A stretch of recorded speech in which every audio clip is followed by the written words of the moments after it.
All right. Oh, what's this thing? Oh, a microphone? I guess I should talk.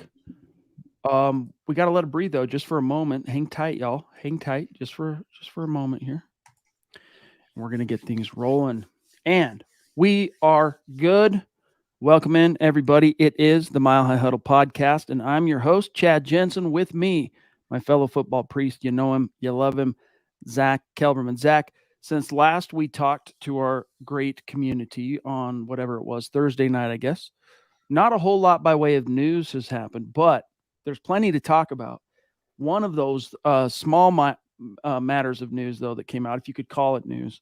I mean, it's really more just conjecture in the realm of no resolution. But Mike Kliss, last week, Zach, we got some mixed signals. Mike Kliss started the whole Dalvin Cook thing by saying there's no chance or whatever. Doesn't look like they're going after him. And then that got rebutted by who was it? Was it Schefter that said the Broncos are interested? I'm trying to remember exactly who it was. But then cut to today, because now that he's been free for a while, he's still out there. Mike Kliss in his column today says it appears, Zach, that's the verbiage he used, the Broncos are not in on the Dalvin Cook sweepstakes. So what do you make of this kind of up and down? Is it on purpose? Are the Broncos working their sources? Is it just media guys stepping on each other's toes, or was there never anything there to begin with? Well, these are two real bona fide insiders giving us conflicting information, and I think both things can be true at the same time. The Broncos, according to Schefter, have monitored Dalvin Cook's status for weeks and have shown interest. And according to Mike Kliss, now that Cook is free and maybe they're hearing about his asking price or how much money he'll be commanding, that they're not in on him because they don't feel like they need him. Maybe it's genuine that Javonte is ahead of schedule. Maybe they fully believe that Samaje Perine can be the number one running back for the long term. But it would, when you boil it down, we had this conversation on Thursday, but when you boil it down, you brought up a good point. It would be a luxury. However you spin it, it would be a luxury for this team because they don't need a running back. They would want Dalvin Cook. Though, if you look at it objectively as well, when the Cook rumors started swirling, then it came out that the Broncos signed Frank Clark and gave him, some guaranteed base salary. And I think that money would have went toward Cook if the interest was legitimate. They filled a bigger need elsewhere. It's the price of doing business in the NFL. Can't have everyone. It's true.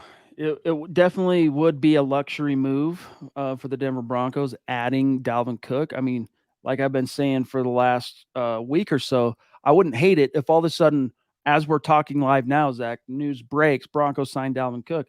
I'm not going to crucify the move. I just think that the Broncos are going to end up being in a much better situation at running back in the final analysis, like when we look back on this season, than a lot of people might think right now, just because I think Javonte Williams actually is much further ahead of schedule than people realize because he's a freak of nature in more ways than one. He's like one of the smartest dudes on the roster. I mean, the brain on that guy is unbelievable. Like if you go look into his resume, his scholarship. What am I looking for? What's academic career? That's what I'm looking for. Long day, believe it or not. And then, of course, you throw in what we know about him as an athlete. And I just think he's going to be, I think he's going to defy convention in terms of his timetable. And even if he didn't, Samaje Perine, he's a guy that I understand. Look, we don't know he can be a number one guy, but Sean Payton believes he could be. Sean Payton said that. And the Broncos kind of paid him accordingly. So, then you get past those two guys, and it's a lot of unproven kind of up and comers, younger guys. But I like the upside on all of those dudes, and it's balanced well with what they have at the top of the depth chart. So you could argue, Zach, right now that the Broncos depth chart at running back is a little bit top heavy and murky at that because of Williams' outlook. But I think when this is all said and done, people are going to be like, Dalvin who? When you look back on this season, this time next year. The longer they go without adding a running back, let's say they don't sign Dalvin Cook, it's just another boost for Jaleel McLaughlin stock. I really think the Broncos got a steal in McLaughlin, and the Broncos know they got a steal, and they're going to work him accordingly. I said on a previous podcast that it seems like he's sewing up RB3 duties, if only because running backs around him are getting cut. 3 in the last 2 weeks. They haven't added anyone else. They have Javonte, who's still up in the air. A lot of things right now are too hard to predict going forward. We know that Javonte is going to come back at some point. We just don't know what that Javonte will look like. We don't know when that some point will be. A lot of unanswered questions. I don't think, though, as of right now, as much as I would like it personally, it would look good on paper that Dalvin Cook is in the imminent plans. David McElrath jumping in long before we went live. Really appreciate you, David, saying good evening, Broncos country. Chad, Zach, Dylan, and Deacon Scott. If you haven't already read the articles on MHH, do so. They're outstanding. Thanks, MHH. And then he says, MHH for life. Buckham with a B. Denver Broncos for life. Very kind of you. Thank you, David. We actually have a lot more experience writing than we do this podcasting thing, So that's kind of what our first focus has been all these years. Is the written side of things, and the podcast comes after. Man, it's really StreamYard's lagging on me tonight. Bad, dude. I don't know what it is. Scott, it must be something in my camera settings, dude, because it seems the lag is mostly me. Like, do you ever notice Zach lagging? I don't, dude. Like, seriously, I don't ever notice Zach lagging.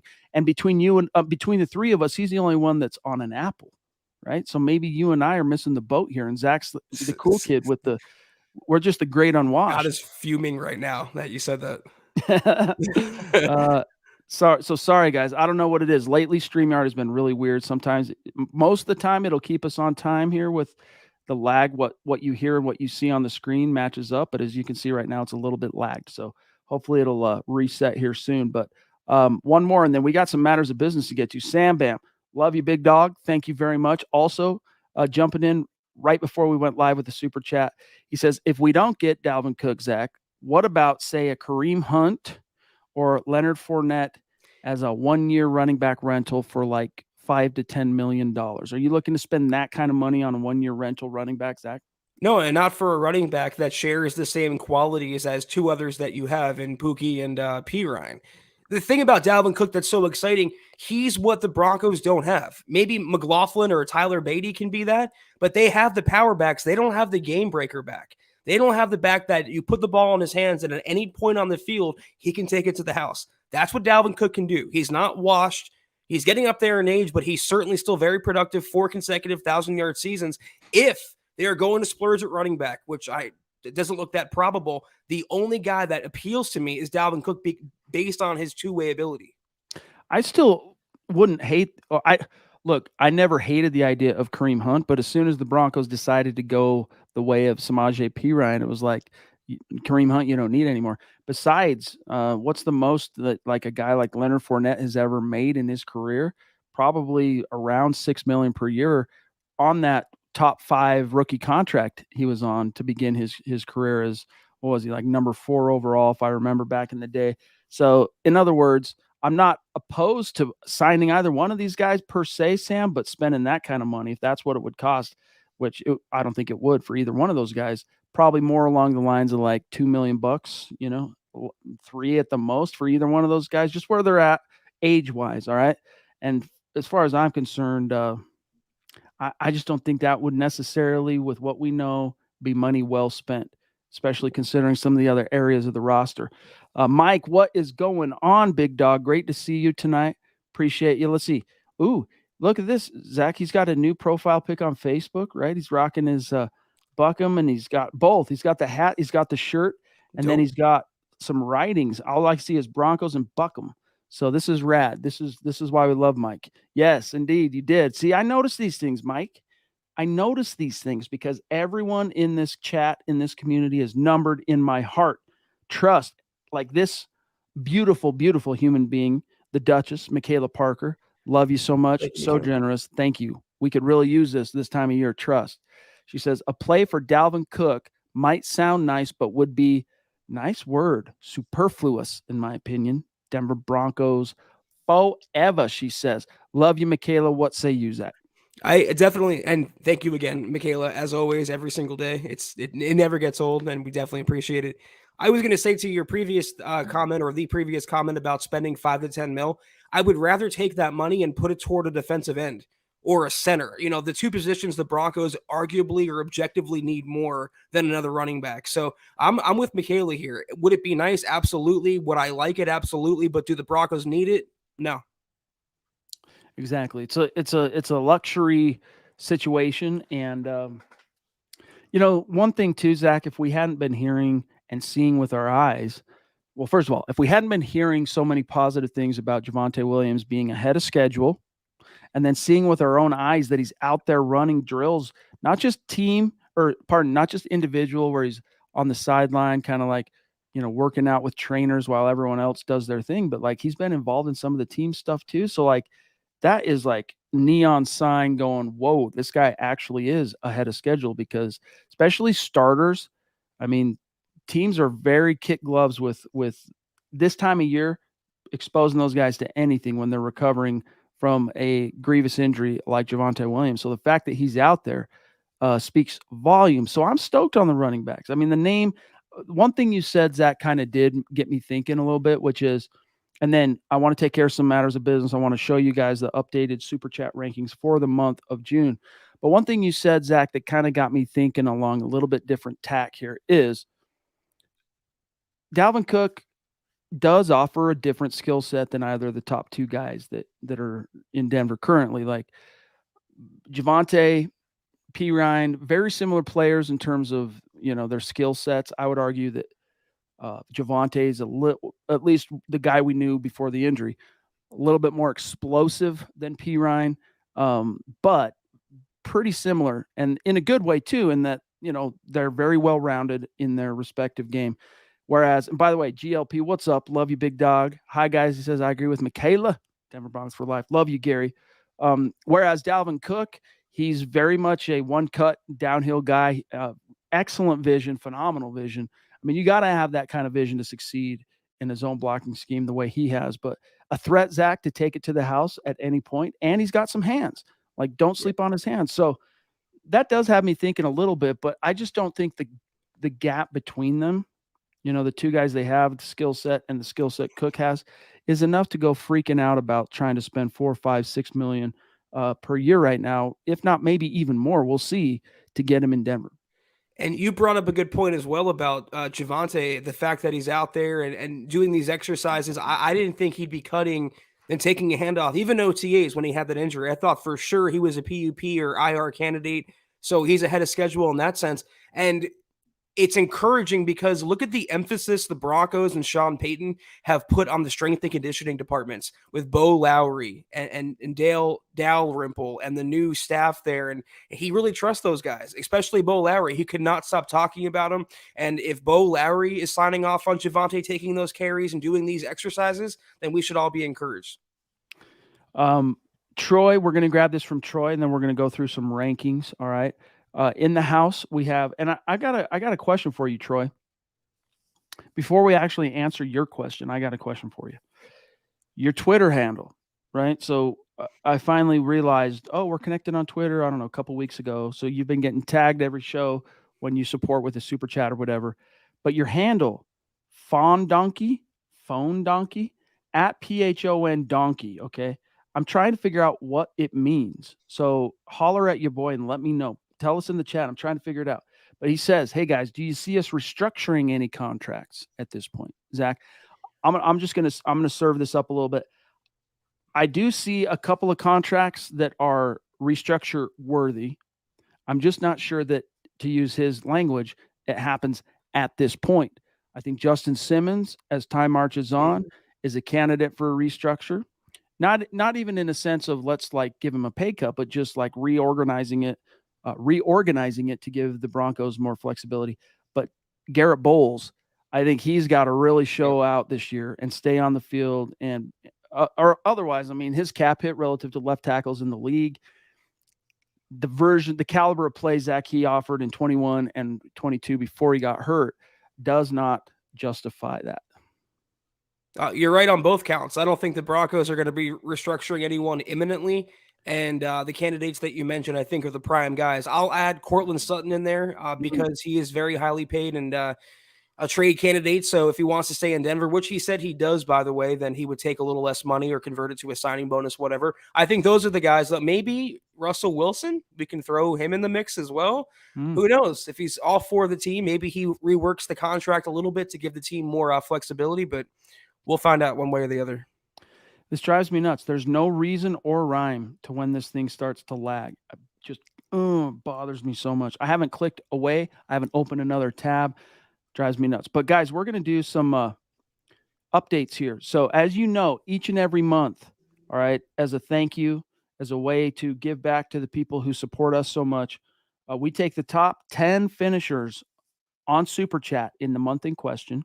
Their names go into a digital hat, so to speak. We draw one, and the raffle winner gets to choose a Broncos jersey that they want. We get it packed up, shipped out, etc.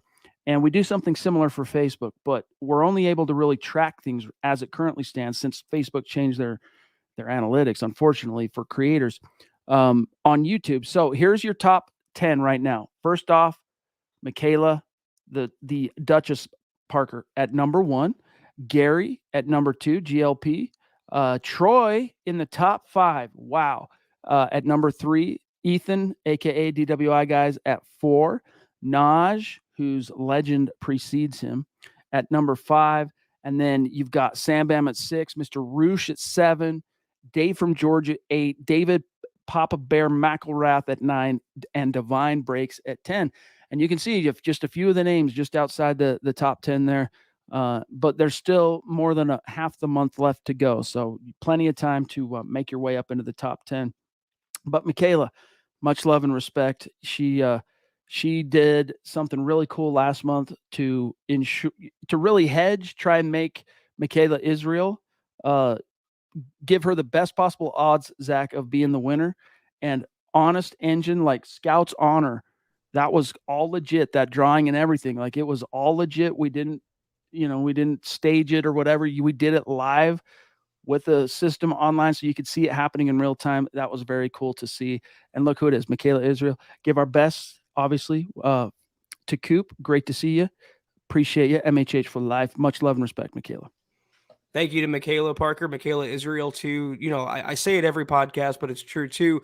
Just truly foundational members of this community, and you guys are definitely appreciated more than you know.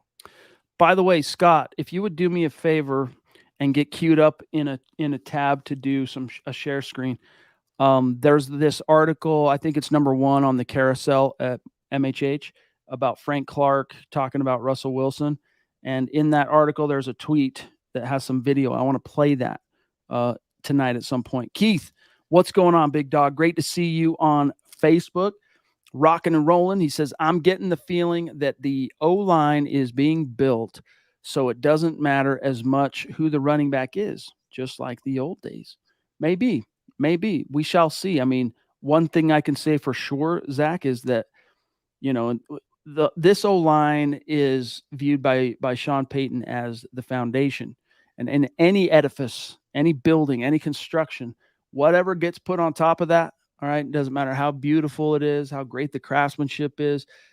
It's only as good or as strong as that foundation. And you could argue who the cornerstone is. Is it Bowles? Is it Powers? Is it McGlinchey? Is it, you can go down the line, but the offensive line is the foundation. And it'll be interesting to see what kind of a beautiful edifice Peyton builds on top of that. But you could be onto something, Keith. We'll see about doesn't matter who the back is. I'm not quite there yet, but we shall see. I agree in spirit with Keith's comment. I understand where he's coming from. The difference now compared to the old days is it's not a one running back league anymore. So it may be true that the Broncos O-line can be so dominant that no matter who they plug back there will have success, but they still do need someone that would possess Dalvin Cook's skill set, the ability to house the ball, score a touchdown from any point on the field. I love Pookie, don't get me wrong. I love Pierre, don't get me wrong, but they are power backs. If Batty could be that guy, McLaughlin could be that guy, the more the merrier, but they do need that speed element in their backfield. George Fox, the winner of the jersey giveaway last month on Facebook. By the way, I saw a notification, I think it was yesterday, your jersey has shipped, big dog, so be looking for that. But he says, thanks, guys, for making it even better to listen to the pod when you can win a jersey. Still can't believe it as a fan since 1960. You all in MHH, group of pod guys, make you all winners, especially for those of us outside of Colorado. Denver Broncos for life, MHH for life. Well, George, listen, bud, one thing to keep in mind is we're stoked that you won that. But one thing to keep in mind is it wasn't just because you were a listener, all right? You have actively supported us with financial contributions which is what stars are. They contribute to us financially. So you got some ownership in this bad boy, so to speak, George. So really appreciate you. We're stoked to see that you won the jersey too. Really cool. A fan since 1960. It's 30 years longer than I've been alive. And that's why when the Broncos win a game, Chad, I'm so excited for Broncos country. Not necessarily for myself or for the podcast, just for all the Broncos fans out there that have followed the team for so long, that are such diehards, that are so knowledgeable, just like George. I wanted for y'all. I think this year is going to be different. George, you'll be here along for the ride with us. Phil, down in Tucson, proving Broncos country is not a geographic location. It's a state of being. It says, good evening, Chad, Zach, and Deacon Scott. Personally, I would rather take the money that Cook would get and use it to get more depth on the D-line or O-line. Buck, MHH for life, go Broncos, and then one more Nuggets game to go. That's true. Nuggets are within striking distance of going ahead and putting this one in the bag. They're up 3-1, right? They're up 3-1. So really cool to see. All the stars are aligning for the Nuggets to bring home their first ever world championship, which would just be so cool. So we got our fingers crossed on that front. But what's your thoughts, though, real quick, and then we'll grab Roosh, on the idea of taking that money that you might use to spend on Dalvin Cook and figuring out ways to get better up front?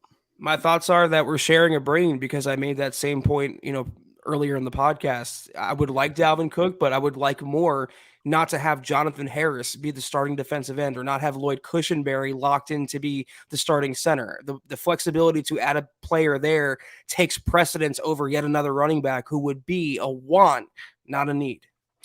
Mr. Roosh, who's been climbing the Super Chat rankings this month. Very cool to see, my friend.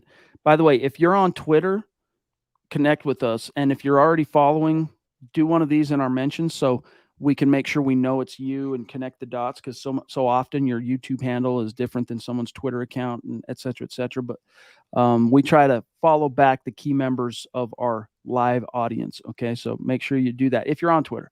But he says, as much as a running back sounds exciting, what are your thoughts on adding a solid interior O-line guy for depth? Dude, I'm all about it, honestly. I think you can afford to be a little bit patient on this, though, just because, you've got this mini camp coming up, Zach, and then it's the 6-week NFL desert of a break before training camp. And so I think you can maybe even wait until training camp starts, get a feel for how things are shaping up, and then see what happens, because about that time, Zach, is when the transaction wire around the league starts picking up, right? Because, you got guys who aren't cutting it that get cut, and, you never know who could be available to you. Just like Evan Mathis, the Super Bowl year of 2015, the Broncos were not anticipating a player of his caliber suddenly being shook loose, but that's what happened, and they had budgeted some money just in case something like that happened, and boom, linchpin, left guard, Super Bowl championship squad. So I wouldn't hate that idea, Zach. I think the Broncos can be a little bit patient. Yeah. Because we're 7 weeks till training camp ish. And then, Zach, you've got all of training camp and preseason to kind of figure out how it's shaping up. Because who are the interior backups right now that we know of? Kyle Fuller, Forsyth. That's right. Alex Forsyth, Luke Wattenberg. That's pretty much it. Bigger names, because of course Netani Muti's gone, Dalton Reisner's gone. So yeah, maybe you could afford to get a little bit more, one more proven like swing guard. You know what I mean? I think you just made the case for it. Like, if those are your top guys, and one is kind of a no name in Fuller, one's a rookie in Forsyth, and one's a second year player, it's not a good situation if, God forbid, Powers or Miners were to go down. I'm looking at the free agent list right now. At center, Ben Jones is still out there. I thought he would retire, but he's a really good player at the pivot. Gabe Jackson is still a free agent for right guard. They play with Russell Wilson in Seattle. Chase Roulier at center, Rodney Hudson. There's some talent, but I think you nailed it, Chad. The Broncos are going to wait until rosters are pared down and eventually finalized to 53, and whoever shakes loose from those transactions, the Broncos will pick up. They are not done adding to the O-line. By the way, should Kyle Fuller give 55 to Frank Clark? I don't really like seeing such a cool number that is so often a jersey worn by linebackers and edge guys. being usurped by kind of fringe offensive line dudes. Um, I want your thoughts on that because I want to segue to a Frank Clark topic here shortly that Scott's got queued up. I think it would be nice for Frank Clark to take 55 and make it maybe what Bradley Chubb couldn't in that uniform. But he's going to have to pony up some money. You don't just give a jersey number up. You have to get something back in return. So if Frank Clark wants it, I'm sure something can be arranged. I think he just has to be patient if he really does want it because I'm doubtful. Let me just put it that way. Fuller's going to go the dist. Let's grab this real quick for Michaela, and then I want to show you something, guys, that might some people wonder, was this why the Chiefs allowed Frank Clark to leave? Was this like a bridge too far? I'm going to show you guys what we're talking about here. But first, real quick, grabbing this for Michaela because we don't make the Duchess wait for nothing. Thank you, Michaela. Love you. Thanks. Yes. She says, how do you guys feel about putting some money instead of into Cook, into like Yannick Ngakoue? So another veteran edge rusher. Zach, what are your thoughts? Does the Frank Clark signing make Yannick Ngakoue obsolete? Because he's not going to play unless you make Frank Clark the hand in the dirt guy all the time on a full-time basis. You have to replace, the Shelby Harris role or the Derek Wolfe role or the Draymond Jones role where they're not dropping back in coverage, they're not playing standing up, they're playing with their hand in the dirt. I don't think Yannick would I think he's too much like Frank Clark. I would bring back, someone said Matt Ioannidis in the comments. That's more of a traditional defensive end the Broncos would be looking for. Shelby Harris is still out there. So as much as I would like Yannick, I think getting Frank Clark kind of took Yannick out of that equation. I'm okay with it now. As you guys know, I was very concerned with Randy Gregory being like the most proven guy on the depth chart. But now that you've got Frank Clark in tandem, you can afford to really kind of lean on the potential payoff that Randy Gregory offers and just cross your fingers that he can avoid the vagaries of the injury bug. I'm cool with the top two guys being more proven the way it is.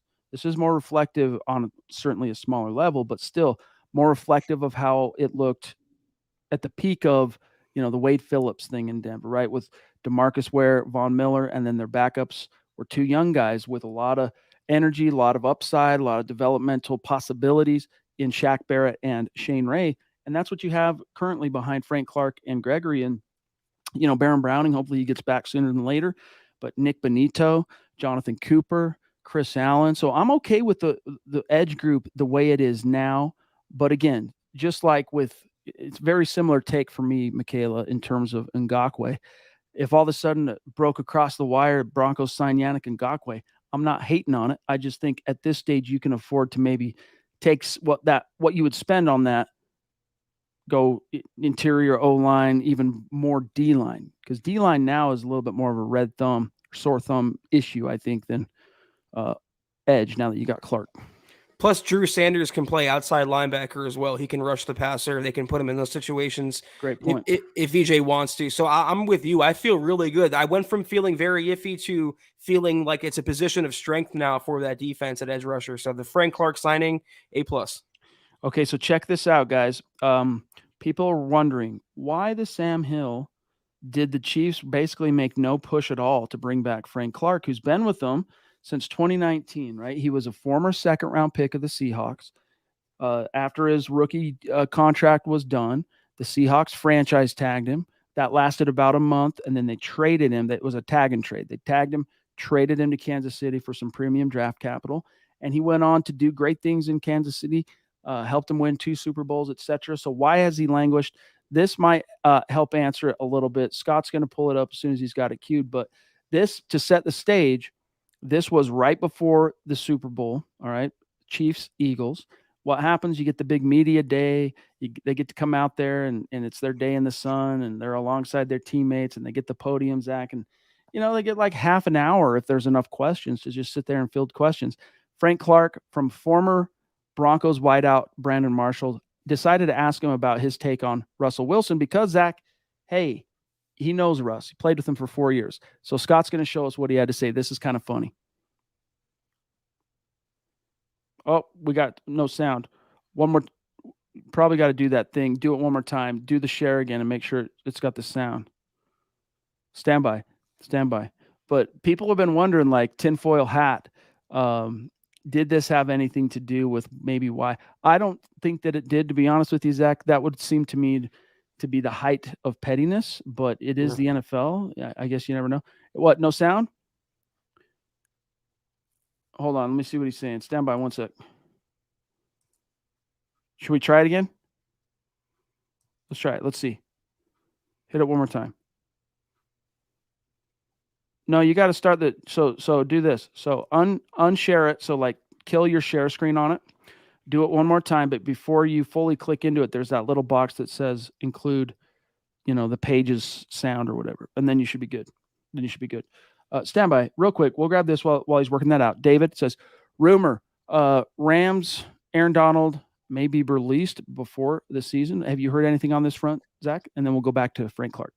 I have not. The only whispers I've heard are about Aaron Donald retiring, but it looks like he's giving it one more go. And he is on the downside. I don't think he's still prime Aaron Donald, but still, future Hall of Fame player that's worthy of being talked about. But I have not heard that he could be released before the season.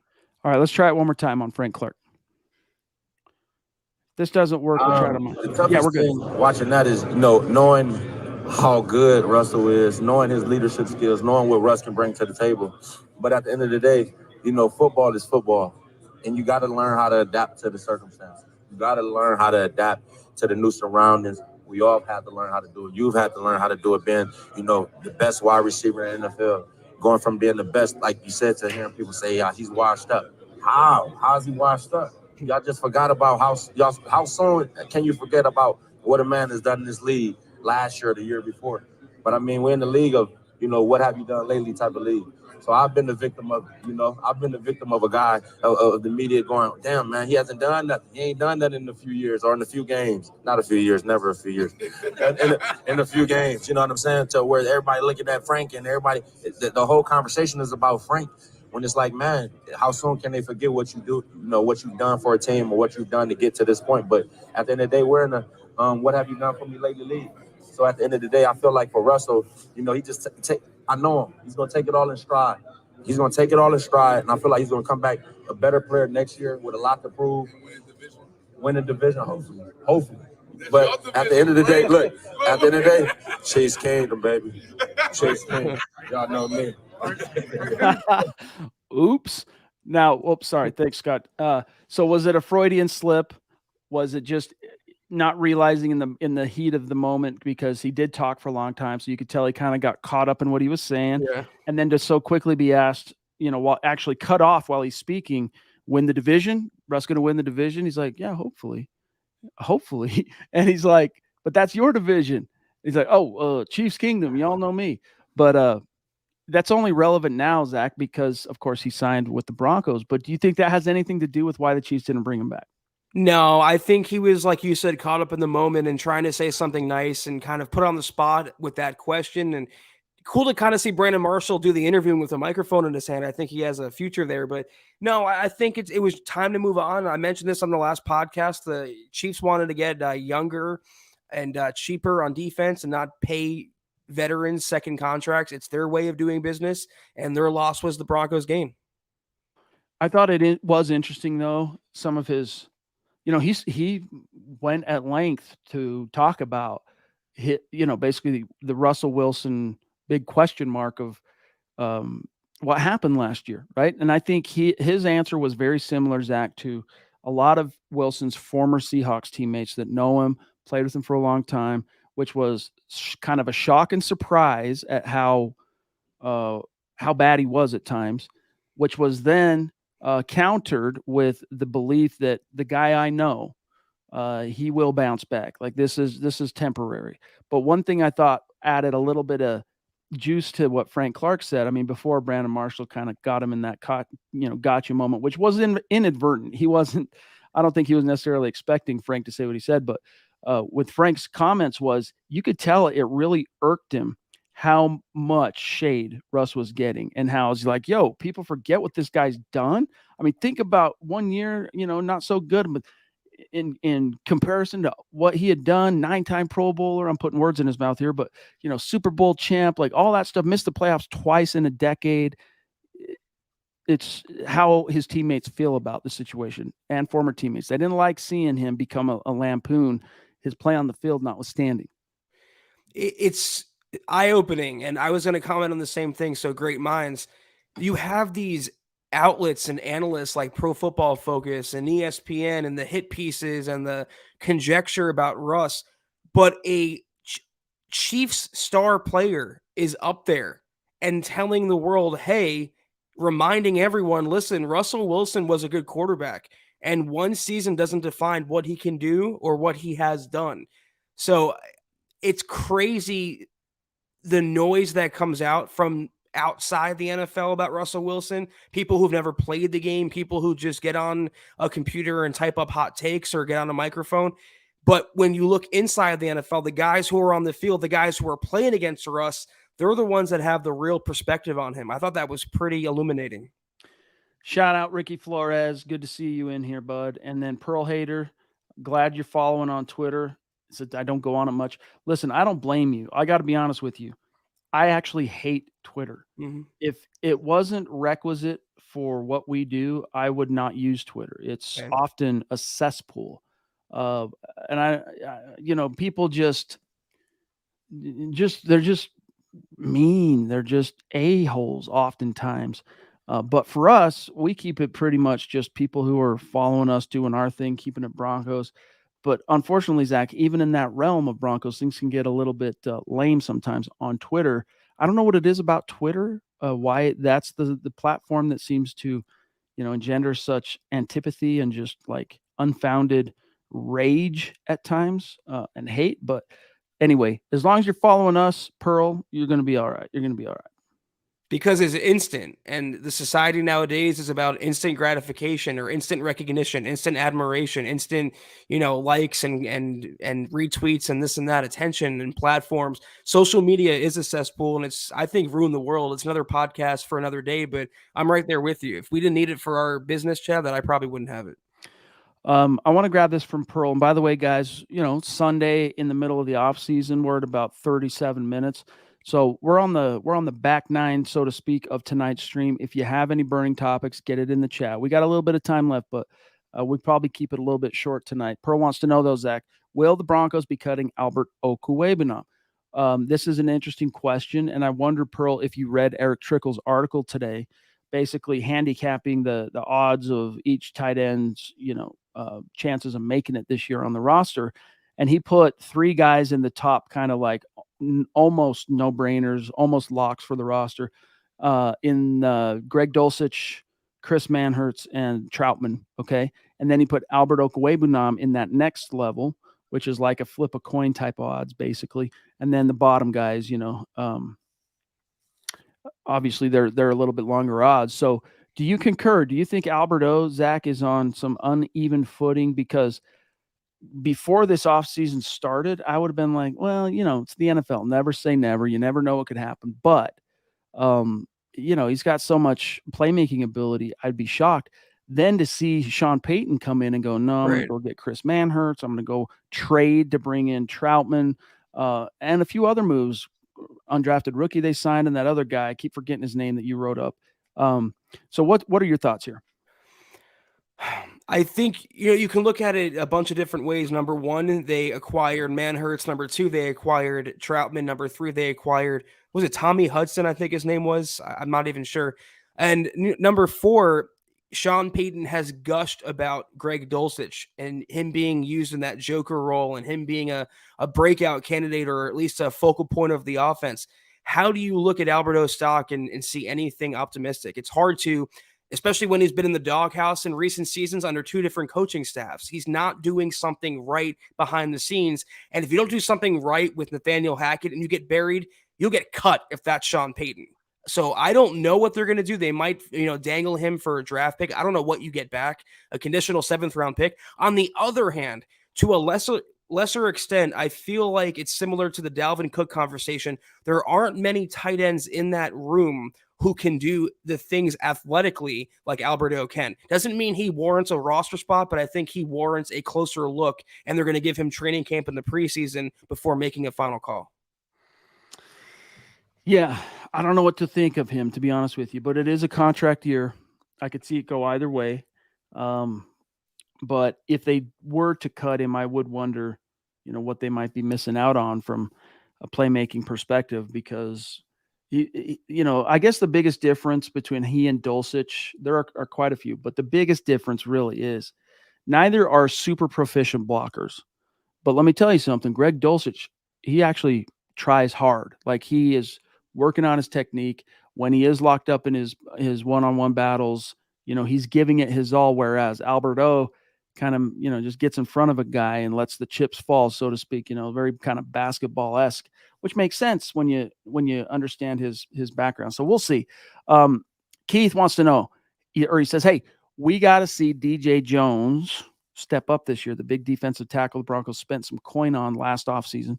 He says, I was more optimistic on him than his production last year. Zach, were you at all underwhelmed by DJ Jones in year one? It's so hard to judge the defense because so many different parts were affected by injury. I mean, he was one of the few. I can't remember, was he hurt last year at some point? He played in 15 games. I think he might have gotten banged up, missed a game, but he was pretty available. Yeah, but everything around him was in chaos. When I looked at his tape, though, when I watched him on a per-game basis, I was impressed what he did at the point of attack.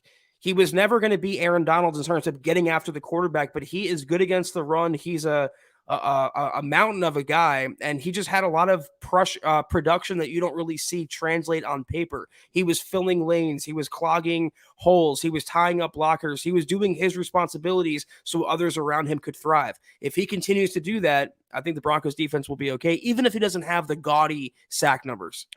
One thing to remember too is guys like him, the position he plays, you don't really see big splash plays out of them. Unless, like, when you started seeing him pop in San Francisco, for example, it's when that defense became just insane with talent, and you had two very productive edge guys, because what that does is it turns everything basically into one-on-ones. When you don't have edge guys demanding attention from opposing offensive lines, it's really easy to put two guys on DJ Jones in a pass rush situation and lock him up. I mean, this is not Aaron Donald. This is not a guy that's going to split those guys with some athletically freakish move and blow everybody's mind on the way to the quarterback. That's not DJ Jones. But if you put him in a one-on-one situation and give him enough bites at the apple, so to speak, he will get a couple of splash plays getting after the quarterback. But that's not why the Broncos signed him anyway, Zach. They signed him for all the things you talked about, and that is as a linchpin up front to set the tone and stop the run. That's really the bottom line. Okay, let's grab this one, and then Zach, I'm about ready to wrap it up if you are, big dog. Yep. Yeah, shout out. Love the shirt. Your background should be Milo. Indeed. Shout out. Descendants. Bill. Howie, what's up, fellas? Are the Broncos still interested in Dalvin Cook? We talked about this at the top of the show, so I'm going to give you the Cliff Notes version. According to Mike Kliss, doesn't appear that they're in the Dalvin Cook sweepstakes. So there you have it. That's the latest word. They're not going to overpay for his services. And I do think he lands with Miami. It makes too much sense. They need a running back. It's a really good coach that can make the running game happen. And Mike McDaniel, I believe Dalvin Cook is from Miami as well. He wanted to play there. It makes all the sense in the world. So I wouldn't hold your breath, Howie, about Dalvin Cook in Denver. By the way, Scott's take on DJ Jones last year, quote, DJ was a badass last year. So for what it's worth. Okay. Let me take one last perusal here. Keith saying good point on the edge, needed performance need for him to flourish. Yeah, that's why hopefully, Keith, we see something, a few more of those splash plays from DJ this year. But Mike, really appreciate you, big dog. Thanks for everything. Zach, we're at 45 minutes. Let's go through a few messages and we'll sign off. Another tremendous episode of the MHH podcast. If you're not doing so, follow us on Twitter at the MHH pod. You can follow the main account on Twitter at Mile High Huddle, Chad at Chad M. Jensen, myself at Kelberman NFL, and Scott at Scout Kennedy. If you guys want some merch, like we're always rocking, check it out at mhhmerch.com. If you're on Facebook, go to facebook.com/Mile High Huddle pod. Be sure you're liking that page and following that page. If you're on Instagram, follow us at mile_high_huddle. And on Apple Podcasts, make sure you're leaving your Football Priest a 5-star review for a chance to win some of that merch each and every single month. But if anything, please Subscribe, like, and share this video and every video you see on the MHH channel. It really helps us grow and reach more Broncos fans just like you. Amen to that. FA jumping in Wow. at the 11th hour. Boom. Hello, guys. He says, happy Sunday. FA, thank you, my friend. Thank Much you happier for that. now, FA. Thank you. Yeah, that generosity really helps us finish strong, as it were. We're dipping out. FA, if there's anything on your mind, dude, get it in, because I'm going to do some shout outs right now. And if there's any specific topics you want us to get to, put it in the chat right now, and we'll get to it right before we sign off. But some shout outs to our great Super Chat superstars tonight on YouTube, starting with the Duchess, Michaela Parker, David McElrath, Sam Bam, Troy, Gary Palmer, Michaela Israel, Mr. Rougeau 5, and then, of course, FA coming in late on Facebook. Phil, Mike, George, Keith, love you guys. Thank you so much. We'll be back in the saddle tomorrow night, Monday, 6 p.m. FA with another one. Dude, hats off to you, big dog. Much love and respect. He says, Scott, I will be in Atlanta for a week starting on Sunday. I will hit you up. Yeah, Scott is known to grab a bite or a cup of coffee with people from the community when they're in his neck of the woods, for what it's worth.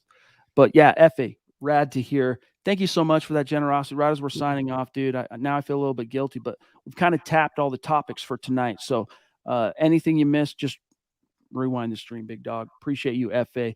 But love you guys. We'll see you tomorrow night. We'll see you tomorrow. Have a great end to your weekend. Take care. And as always, go Broncos.